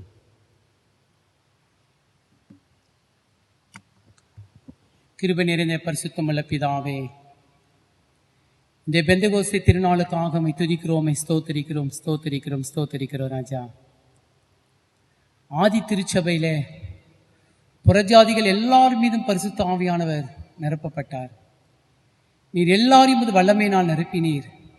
அதற்காக நன்றி செலுத்துகிறோம் ஆண்டவரே. இப்பொழுதும் அநேக கிறிஸ்தவர்களாய் இருந்தும் உம்முடைய அபிஷேகத்தை பெறாமல், பரிசுத்தாவின் வல்லமையை உணராமல் சுயபலத்தினால் வாழ்கின்ற எல்லா கிறிஸ்தவர்களை ரட்சித்தருளும்.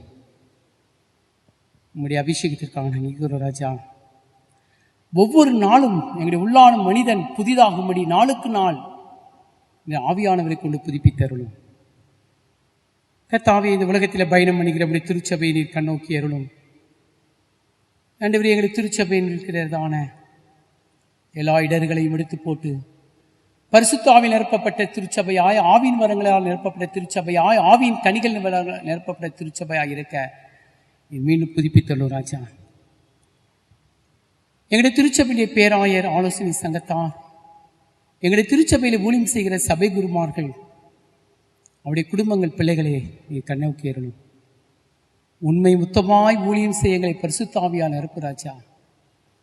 நாங்கள் மனுஷருக்காக அல்ல, கர்த்தருக்கென்று ஊழியம் செய்ய எங்களை பரிசுத்த ஆவியால் பலப்படுத்தும். சத்தியத்தை சத்தியமாய் பிரசங்கிக்கிற குருமார்கள் எழும்பட்டும் ராஜா. அதனாலே வருகிற துன்பங்களையும் அவமானங்களையும் நாங்கள் பொறுமையாய் சகித்து உம்முடைய ஆசீர்வாதத்தை பெற்றுக்கொள்ள கிருபை தாரும் கர்த்தாவே. இந்த கொள்ளை நோய் காலங்களில் எங்களுக்கு ஒரே மருத்துவர் நீர்தான், எங்களுக்கு ஒரே மருந்து இயேசுவின் ரத்தம் தான். நாங்கள் விசுவாசிக்கிறோம் ராஜா.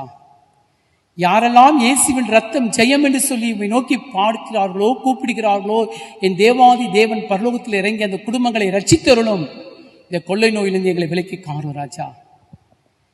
எங்கள் அடைக்கலாதர் சபை ஒவ்வொரு குடும்பங்களுக்காக பார்த்தோடு ஜெபிக்கிறோம். திருமணமானவர்கள், வயதானவர்கள் ராஜா, வியாதியாயிருக்கிறவர்கள், வாலிப பிள்ளைகள், சிறு பிள்ளைகள், எங்கள் அடைக்கலாதர் புருஷத்தை ஊழியம் செய்கின்ற Sunday school teachers, choir, men's fellowship, women's fellowship, prayer cells, youth CI boys and girls advisory committee, எங்களுடைய கோயில் பிள்ளைகள், அவருடைய குடும்பங்கள், குருமார்கள் எல்லாரையும் நீ பொறுப்பெடுத்துக் கொள்ளு ராஜா. உங்களுடைய ரத்தத்தை இந்த ஆலயத்தில் தெளிக்கிறோம், உங்களுடைய ரத்தத்தை ஒவ்வொரு வீடுகளையும் தெளிக்கிறோம். அன்றைக்கு இஸ்ரேல் மக்கள் ஆட்டுக்குட்டின் ரத்தத்தை தங்கள் வீட்டின் வாசக்காலில் தடவின பொழுது எல்லா வாதைகளுக்கும் விலக்கி காக்கப்பட்டது போல எங்களுக்காக சிலுவையிலே பாடுபட்டு மரித்து உயிரோடு எழுந்த இயேசு கிறிஸ்துவின் வல்லமுள்ள ரத்தத்தை நாங்கள் விசுவாசனாலே தெளிக்கிறோம். என் தேவன் ஜெயம் கொடுக்கிறாக. எல்லாரையும் ஆசீர்வதியும், எல்லா சபை மக்களை ஆசீர்வதியும், எல்லா திருச்சபைகளை ஆசீர்வதியும். எங்களை இந்திய நாட்டுக்காக செபிக்கிறோம். எங்களை தேசத்தினுடைய பிரதமர், ஜனாதிபதி, மத்திய அமைச்சர்கள், இராணுவ அமைச்சர்கள், இராணுவ வீரர்கள், இந்திய மருத்துவ ஆராய்ச்சி நிலையங்கள், விஞ்ஞானிகள், அப்பா ஞானத்தை கொடுவோம், ஞானத்தை கொடுத்தருளும், அறிவை தாரும்.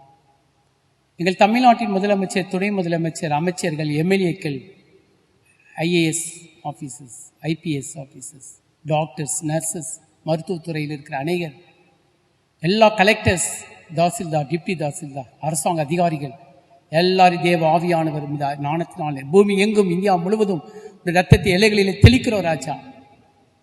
எங்கள் குற்றங்கள் குறைகளை எல்லாம் ஒரு சார் ப்ளீஸ் மணி ராஜா. எங்களை சமூகத்தில் தாழ்த்துகிறோம். அன்பை தாரும், ஒரு மன்னிக்கிற சிந்தை தாரும். எங்களுக்கு பகைகளை எடுத்து போடும், விரோதங்களை எடுத்து போடும், குரோதங்களை எடுத்து போடும். ஆண்டவரே, இவைகளெல்லாம் கேட்பதற்கு நாங்கள் ஏமாத்தின ராஜா.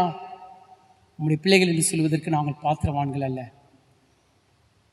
இந்த பெந்தகோஸ்தே திருநாளிலே நம்முடைய குமாரனாகிய இயேசு கிறிஸ்து இனிய முகத்தை பார்த்து, அவருடைய பட்ட பாடுகளை, மரணத்தை உயிர்த்தெழுதலை பார்த்து எங்கள் குற்றங்களை மன்னித்து எங்களை பரிசுத்தப்படுத்தி எங்கள் பரிசுத்த ஆவியால் நிரப்ப வேண்டும் என்று நம்முடைய பொற்பாதத்தை பணிந்து ஜெபிக்கிறோம் ஜீவனுள்ள பிதாவே, ஆமென்.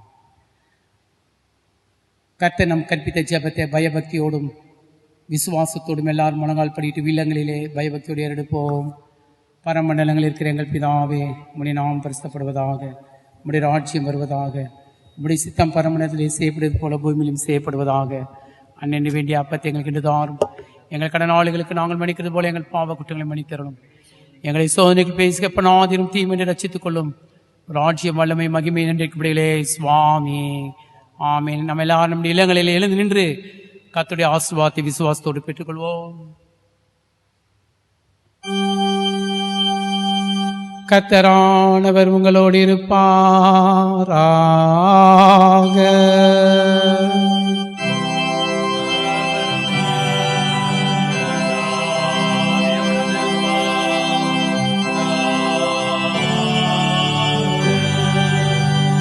கர்த்தரானவர் உன்னை ஆசீர்வதித்து உன்னை காப்பாராக. கர்த்தரானவர் தம்முடைய திருமுகத்தை உன்மேல் பிரகாசிக்க பண்ணி உன் பேரில் கிருபையாயிருப்பாராக. கர்த்தரானவர் தம்முடைய திருமுகத்தை உன்மேல் ஏறெடுத்து உனக்கு சமாதானம் தந்தருளுவாராக.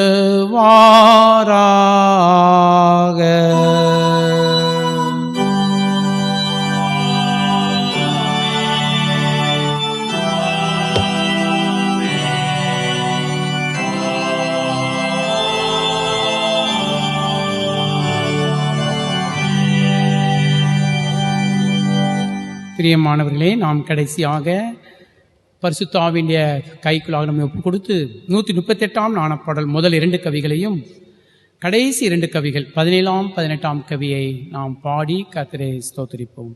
ஞானப்பாடல் 138 முதல் 2 கவிகள், 17ஆம் 18ஆம் கவி. பிரியமான இயேசுவே, நெஞ்சை தயவாக நீர் பூரிப்பாக்கி என்னிலே பலத்த தேற்றலாக தெய்வீக அன்பை ஊற்றினபடி நான் உம்முடைய துதியை சொல்வேனாக.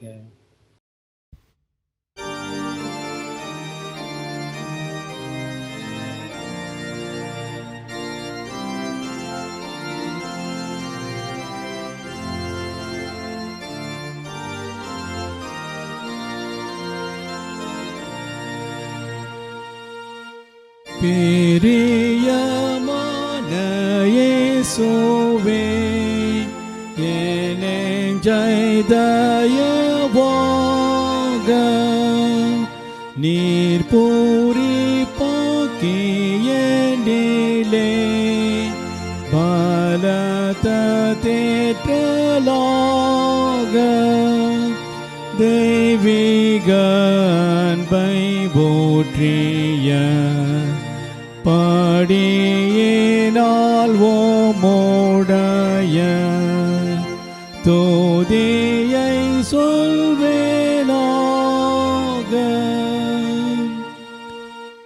என் நெஞ்சில் உம்மால் பற்றின சிநேகத்தீயரியோ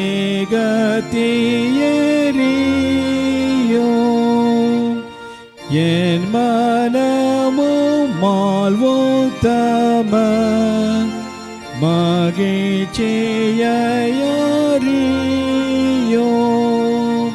நானோ மை நோக்கும் போதெல்லாம் என் துக்கமோ மேலே உண்டாம் அருளினால் தெளியோ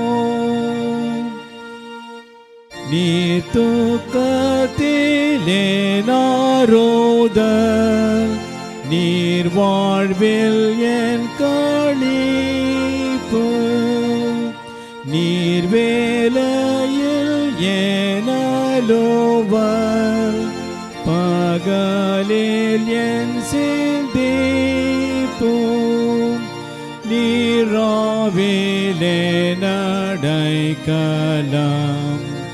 நீ தூக்கத்தில் என் சொப்பனம் விழிப்பில் என் குறிப்பு